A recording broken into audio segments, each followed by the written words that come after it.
Personal na naglungsad ng serye ng pagbisita si Police Brigadier General Erosito N. Miranda, Acting Regional Director ng Police Regional Office 5 upang suriin ang mga komunidad sa Albay na matinding naapektuhan ng malalakas na pag-ulan.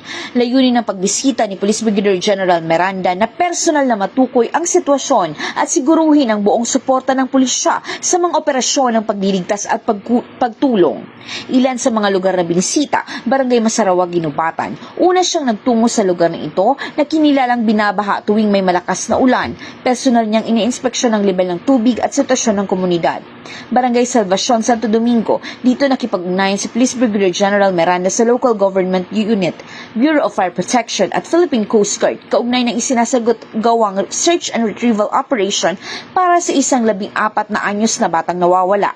Agad siyang nag-utos sa Police Mobile Force Company na magdagdag ng puwersa upang palakasin ang paghahanap.